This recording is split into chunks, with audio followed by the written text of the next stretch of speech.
Welcome to Between Two Ellens. Today, we're really excited. This is very topical about energy and especially wind energy.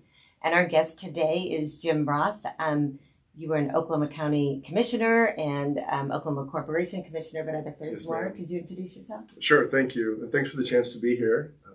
I respect both of you, and I appreciate that you bring information to your audiences, so thank you. Grew up in Kansas City, moved here for law school. Supposed to be a 3-year experience 35 years ago. I love it, and got into public service for 15 years, as you mentioned, elected and appointed. Been practicing law since for the last 15 years, including 5 years as the Dean of Oklahoma City University School of Law, my alma mater. So been around doing some things, but I'm certainly passionate most about energy. Nice. So then tell us, how did you get into energy? What was that path? So it was new to me when I was interviewing for the Corporation Commission appointment that Governor Henry ultimately appointed me to. I said, admittedly, I've never worked for an oil and gas company. I've never worked for a public utility. I don't know anything about telecom. He's like, perfect. I think we need a constituent or consumer perspective for Oklahomans who are on the receiving end of what the Corporation Commission does. And so I left the county commission seat here at Oklahoma County and joined the Corporation Commission and just dove deep into learning all of it. We were talking a little bit. In all honesty, I don't think most of the state knows who the Corporation Commission is and what they do. Well, so if you'll explain a little bit about that. Yeah, too. so thank you. So at the time of our statehood, as you know, we have a very populous constitution, longest in the country. And so a lot of positions were elected. This was a position of aggregated authority around all of the things that people were impacted on from a cost basis. So all public utilities, but also the Constitution speaks to things like trains and rail cars and cotton gins and all the stuff you can imagine 100 years ago. There are 3 corporation commissioners in the Constitution that serve statewide. They're 6-year terms designed to stagger past political terms of a governor's term in particular to kind of insulate the positions. And so it's a great opportunity to not only be involved in those traditional economies, but everything that's new. So the major divisions in the Corporation Commission today certainly are still oil and gas. Also the Public Utility Division that regulates every rate-regulated utility, mostly electric. We think of PSO or OG&E. There's still about 5 co-ops that are rate-regulated by the OCC. The rest are regulated by their local boards. But also there's water systems. There's things like that. Telecommunications is another major division. Transportation even. Wow. So when you enter a port of entry in the state of Oklahoma, you actually see a weigh station. That's a Corporation Commission function in partnership with the Department of Public Safety. So they regulate Uber. They regulate all sorts of different things that you can imagine are new forms of energy or new forms of economies that didn't exist in 1907, but it all seems to land there now. I was going to say that's a lot of power, but a lot of responsibility then for three people. It is both. You're exactly right. In fact, when I was talking with Governor Henry in 2007 about it, he suggested about 65% of the state's gross domestic product at that time was going through that agency. Wow. So to your point, 3 people making decisions every day that are impacting your family's budget, your cost to commute, everything you can imagine, and no one knows who they are. Yeah. If you know who they are, you probably saw their names on a sticker at a gas pump, because they're also responsible for confirming if you bought a gallon, you should have gotten a gallon. So they measure that at every pump across every public-facing location in the state of Oklahoma. So beyond that, you've probably either read it in a news article, or you're a nerd like me and you're in politics, you might be aware of it. But the great majority of Oklahomans are impacted every day by these decisions and don't know who 3 are. Yeah. So that gave you a lot of great information or time experience on energy. So let's talk about, just get into wind energy. Last session, there were quite a bit of bills that were filed that had to do with wind and regulation of wind energy, more specifically the turbines. Tell us about what these, most of all, they talked about was setbacks. Tell us about some setbacks, what that means, and if I own property in Oklahoma, what do these laws do? Yeah. Can I give a little context to that? Yes, okay, go ahead. Great. Good, I love the story. Right. As you know, even prior to statehood, Oklahoma discovered oil and gas in Glenpool, famous Ida Glen farm.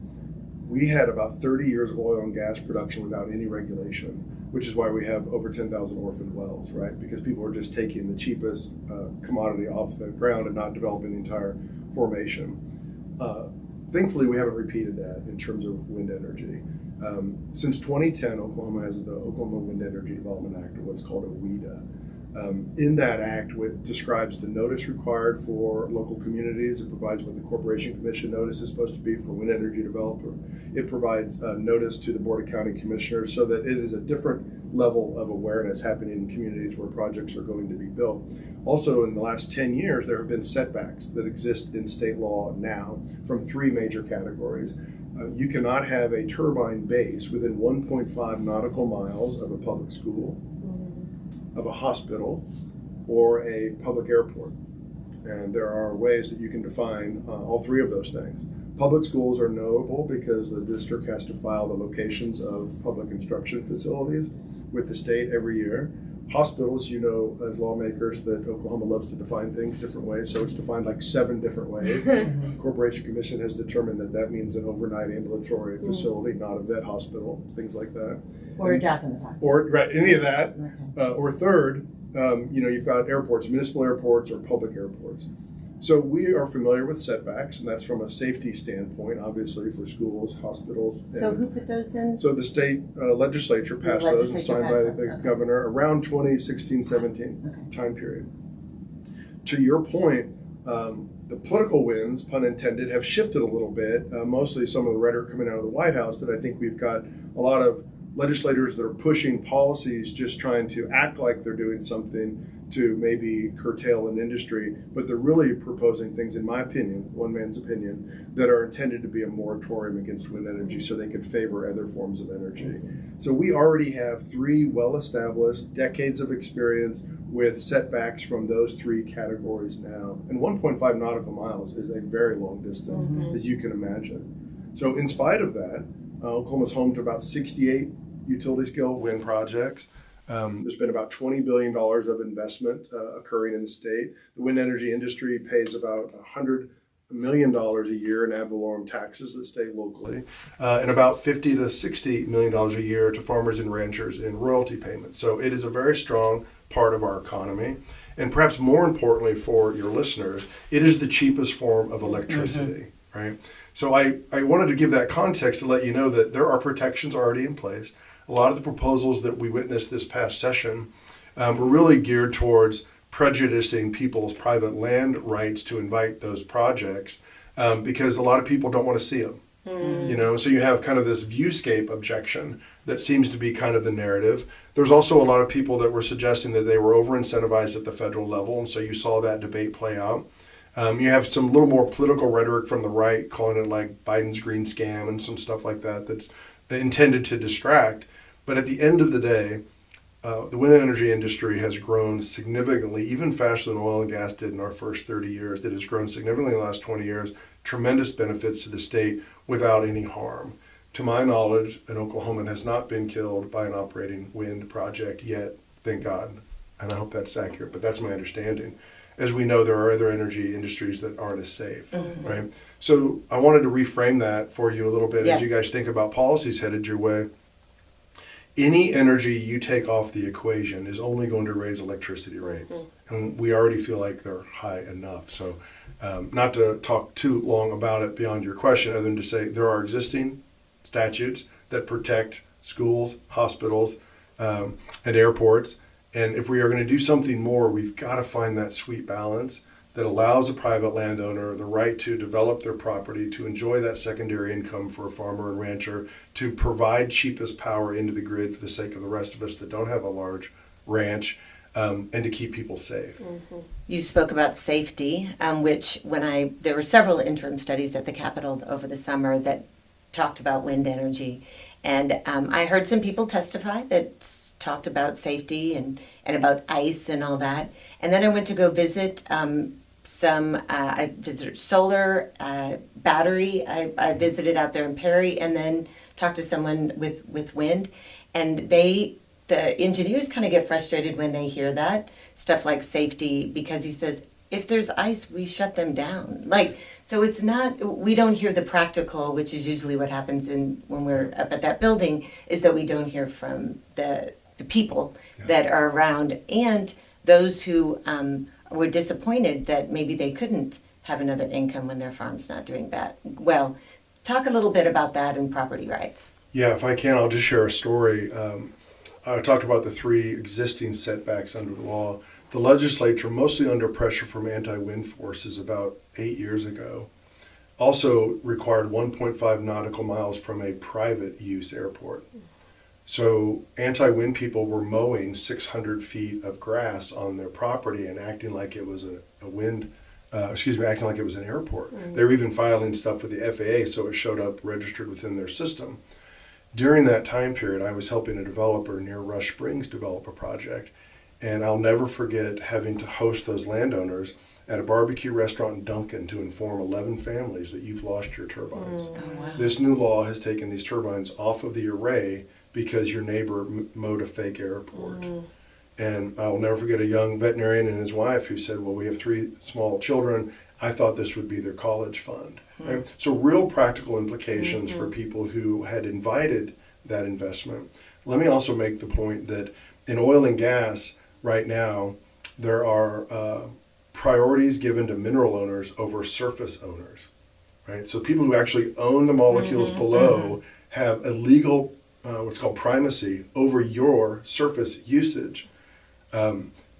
There is not a wind turbine that is spinning in Oklahoma that wasn't invited by the landowner. So there's a privity of contract required by the surface owner for a wind project. So when you talk about safety, I've never met a farmer that says, put something dangerous near my livelihood, put something dangerous near my family's home, right? So people who try to frame this as a safety argument, I think, are not respecting the fact that we have 20 years of experience of wind projects without dangers and family farmers who have invited them without incident to their property. So you'll hear that frame. I think it's a bit of a misnomer and used just for political reasons. But we experienced that. Thankfully, the legislature repealed the private use airports the next year. They were nicknamed shamports because it was just a sham. Wow. Right? Wow. So one of the questions I have is, we talk about, I think a lot of people don't know how much wind energy is a part of the energy landscape. Yeah. So if you can talk about just renewables energy versus natural gas and what kind of percentage breaks down in Oklahoma. You bet. If I can go back to when I was on the Corporation Commission, there was only 300 megawatts of wind in the state of Oklahoma. Today there's nearly 13,000. Wow. So just in that less than 20-year period, you've seen that amount of growth.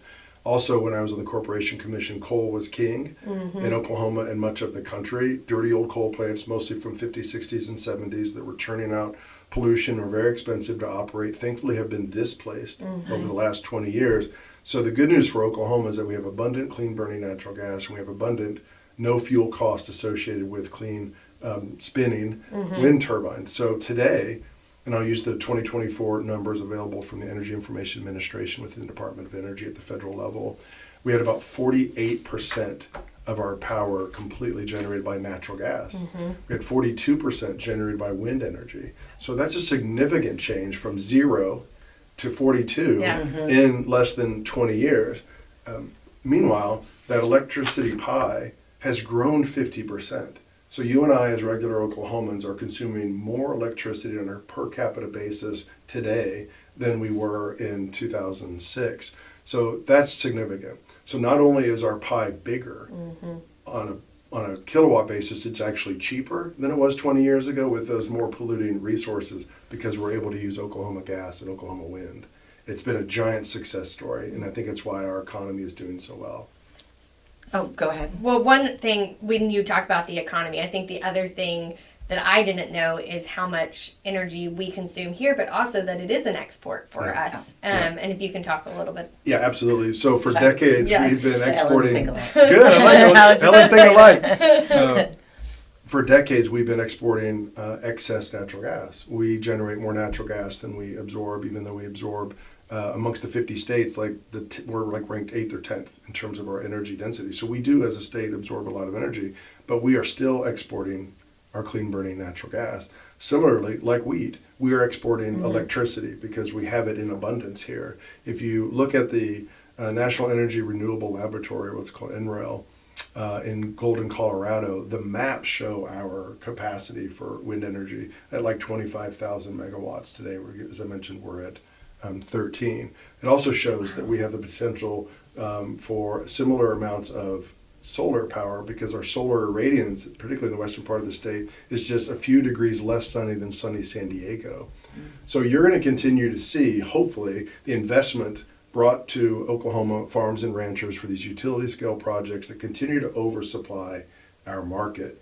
And why that's important, Ellen, obviously, is because we pay at a discount off of what a state that doesn't have our abundance is going to be charged. So we do want to export some, but we also want to oversupply our market now because it means it's cheaper for the rest of us. And I know that people want to know that even though we export, that money we do have some sort of income that we get here at the state. If you're a property owner, talk about that too. Yeah, so just like natural gas, if we're exporting it because Oklahoma chooses to tax it at the wellhead, that tax stays with our general fund mostly. Also, some of it goes to local roads and bridges, as you know, through a rather complicated formula. Similarly, for renewable energy that exists in Oklahoma, that tax occurs locally. The ad valorem stays in that local school district, stays in that county government, stays in that VOTEX system. That rancher actually was paid based on a royalty.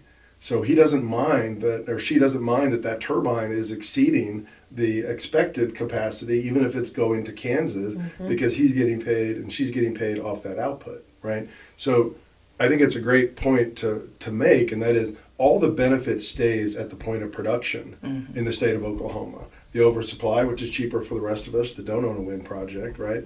The farmer who's getting the royalty off of production, no matter where the electron lands, and the tax resources, because a turbine that's generating more power than Oklahoma even needs is more valuable according to that county assessor. So it's really a triple win.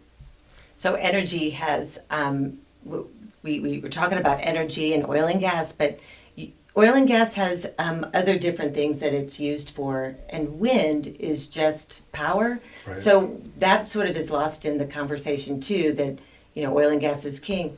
But oil and gas does other things, and wind and solar, that's just power, correct? Yeah, that's exactly right.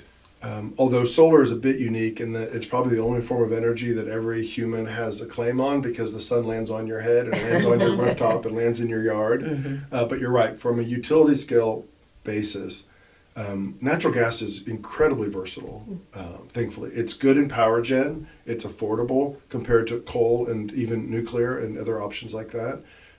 But it's in fertilizers, it's in industrial processes, it heats your home directly, right? So it's got all these other market pressures on it, which actually can raise prices. The energy coming out of a wind turbine has one purpose. And other than the new advent around battery energy storage systems that you talked about, there really isn't the ability to store those electrons for an extended period of time. I mean, the dream is that it has a 24-hour ability to be stored. That's not today's technology. You're hoping for 4 or 6 hours. So wind and solar only exist for electricity. Which is good when it comes to consumers, because that is the cheapest. Yep, and you're not experiencing that market pressure. It's not going to the highest bidder in another industry.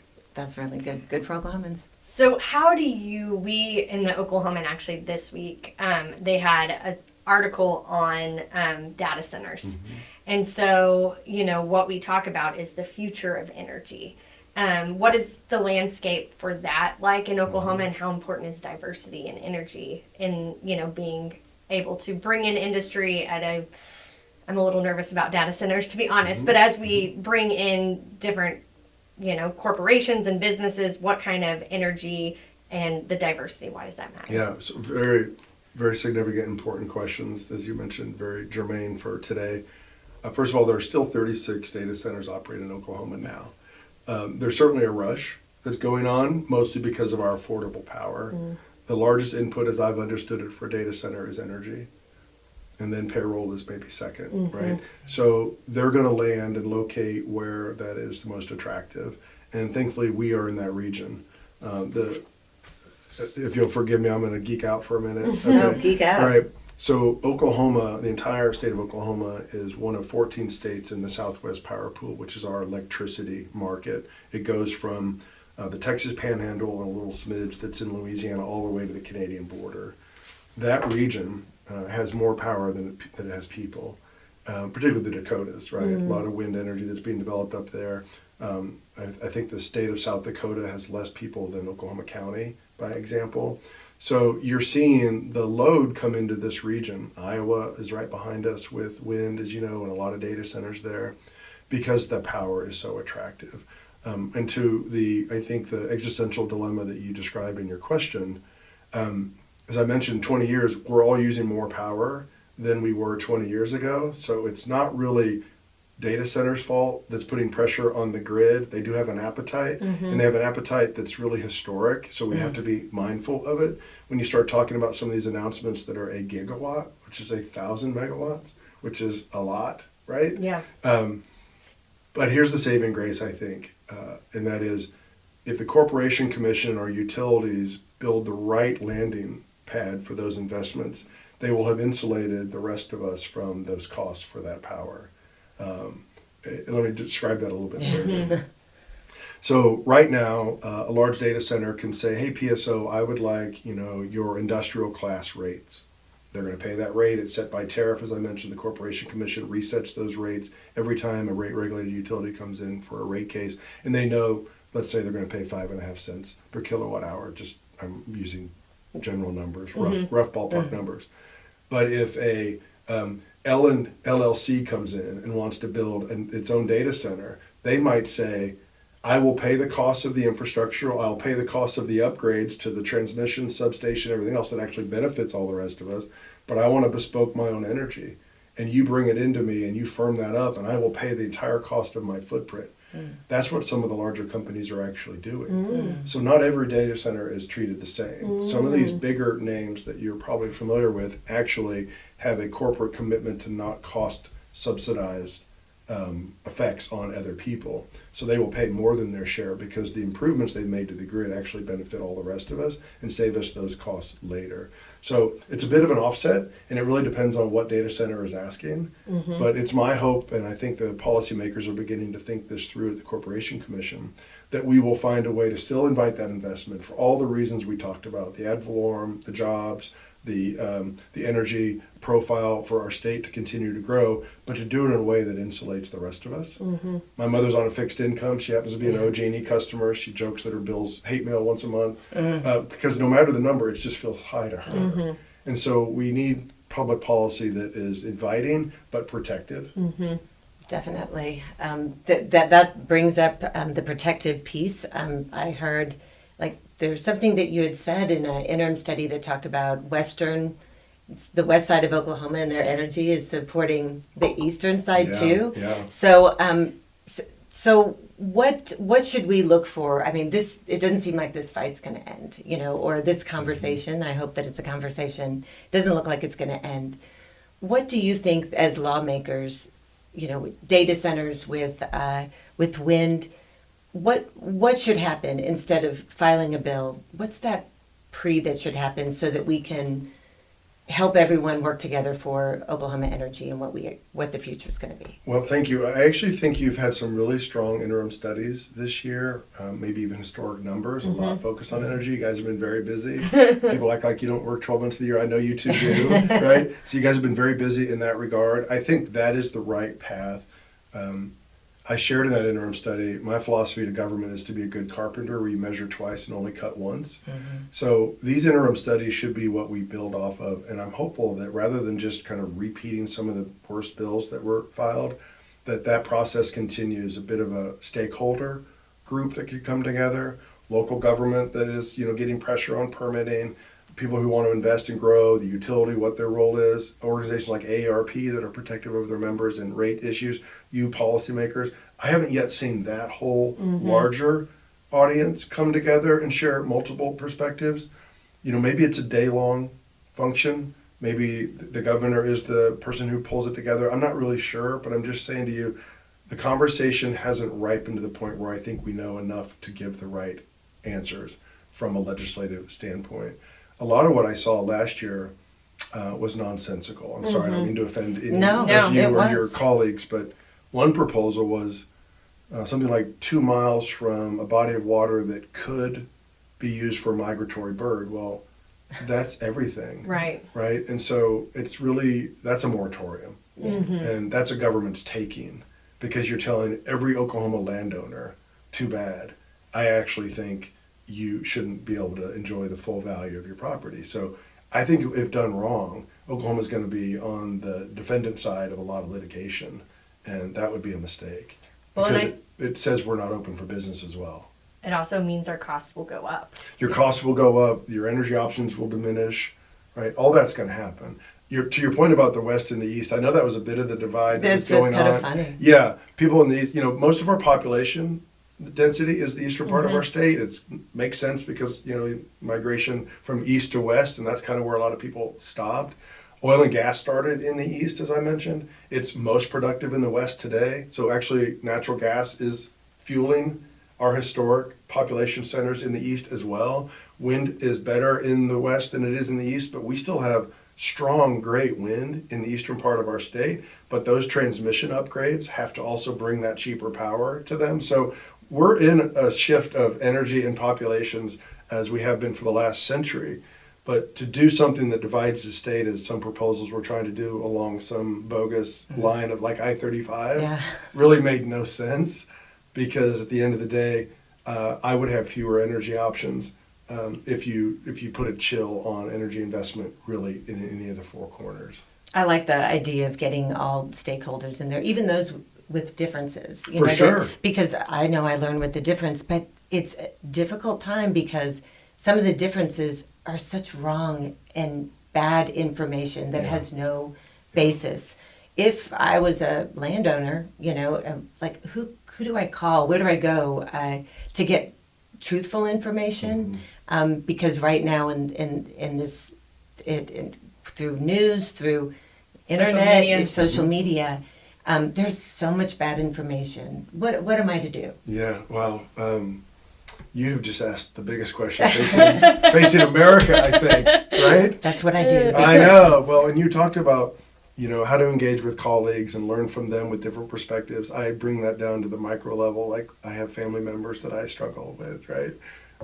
Who have strong opinions that I consider are based off of internet science that really doesn't have a lot of depth to it. And how do you have that conversation?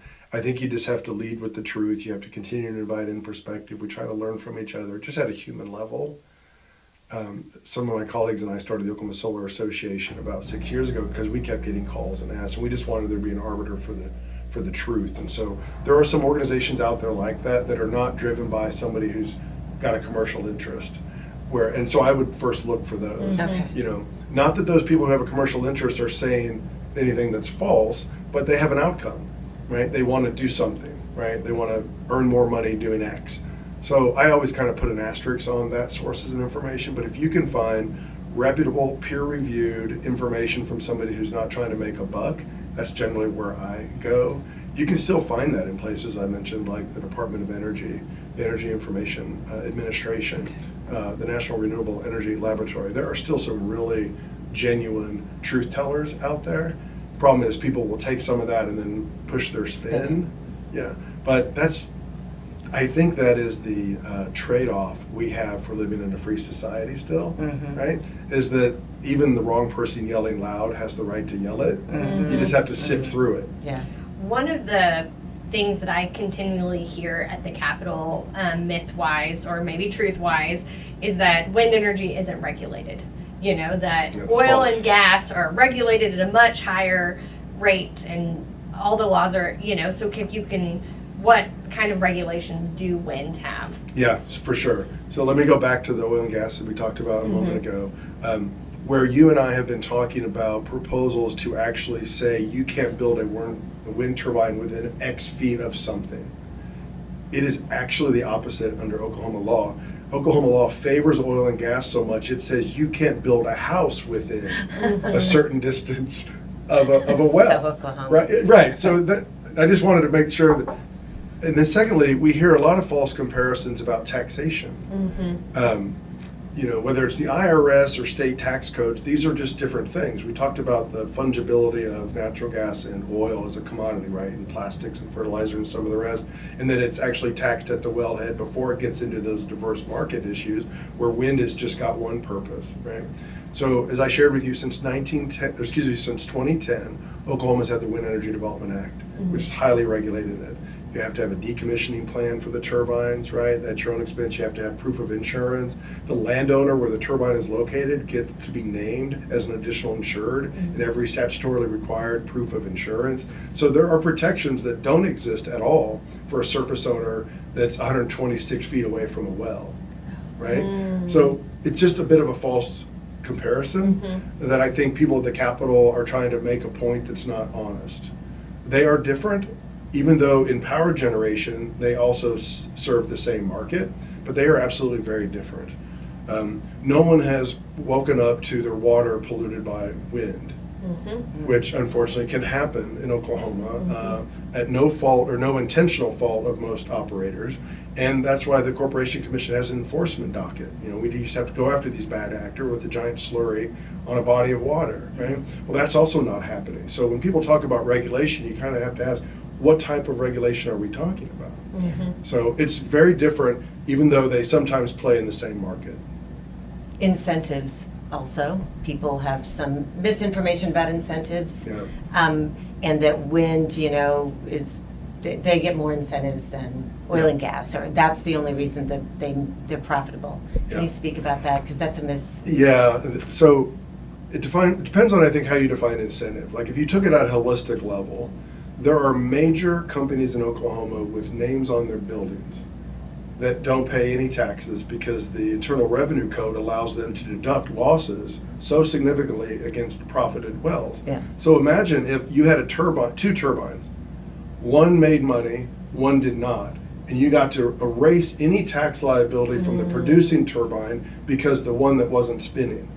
Well, that exists in the tax code for oil and gas. So if you want to talk about fairness, they're not comparable. They're not the same. They're not comparable. The question, I think, for policymakers is, do they have to be? Does it make sense that they are the same?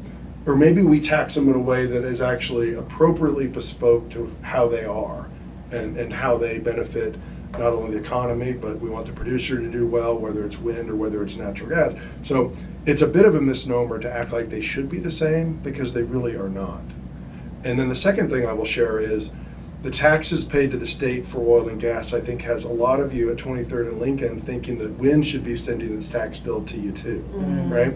But you go and look at a school with brand new computers and a brand new gymnasium and a brand new whatever, exactly, because they are relying on the ad valorem dollars staying local. Now, I grew up at 18, registered as a Republican. This is so long ago that local government was the priority instead of state government or federal government. You now have Republican legislators arguing that, no, give us all your money at the state level. I still believe that local communities make the right decisions. Policy made at the local level, like where wind energy is taxed, is still, I think, a winning argument than sending money at the wellhead to the state and hope it comes back. That helps our budget too, when they get their ad valorem, because they're off that formula. Correct. And that's something I don't think most people understand is, and I'll go back to, do you remember when Governor Fallon was in her last term and the state was in dire financial needs? I think the Atlantic ran a national story comparing Oklahoma's failed state to like one of the stands in the former Soviet Republic. It wasn't a flattering piece. But what had happened was that oil and gas, deep, long wells with long horizontal laterals had been over-incentivized. And they had a production curve where they had depleted about 70% of that formation's entire production in the first 3 years at a much lower gross production rate. So if you want to talk about incentives, we had a long period of time where that was maybe good to encourage at first, but then it overstayed its welcome. Some people think the same for wind with some of the investment tax credit issues for wind. But I think the point to be made is that on a level playing field today, without incentives, wind is cheapest. Wind will be dispatched first under the Southwest Power Pool's economic curve because for them, green is not ecology, green is economy. There you go. So that's one of the things that I think is really important, that every turbine that is spinning in Oklahoma is generating power because it has no fuel cost. And you want it to be available, right? gas is a wonderful complement to the intermittency of wind, so we need them both. And God blessed Oklahoma both above and below the ground. Mm-hmm. So we're in a catbird seat really for our economy. And even though utilities feel more expensive today, as I shared with you, we have more consumption, more power, and even though prices have gone up, they've gone up disproportionately less than 48 other states in the last 10 years. So we are doing it right if we don't screw it up. I like that. That's a really nice place to end. We're doing it right if we don't screw it up. Well, I appreciate you coming on and talking. It's not a lot of time that we've spent talking about it, but you've really hit on some things that can make everyone sort of research about it, and I hope everyone will.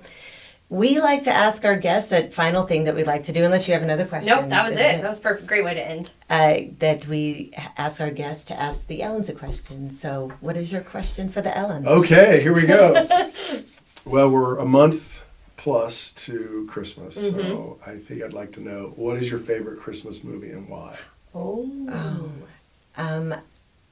There's two. I have two. Do you have one that's right off? I have two also. Well, Elf is really funny. I mean, I just love that one. Die Hard is a Christmas movie. People don't. That's a great question. Is it a Christmas movie? Die Hard is, but yeah, I think that my kids always liked Elf when we watched that. Yeah. Elf is definitely a staple at our house. I also think Home Alone is just the classic that I grew up on, and any movie that you can show your kids and they are still laughing, and it's timeless, every single time. So Home Alone is my other top movie we always watch. Great answers. What about you? Probably A Christmas Story. My dad even gave me the leg lamp. I have it at home. That's our tradition. I just love that movie. Do you have a bunny costume too? I don't. I have a bunny ornament. I do have a little Ralphie in the bunny costume. That is so funny. Well, thank you all for the chance to be here. Yeah, yes, thank you so much.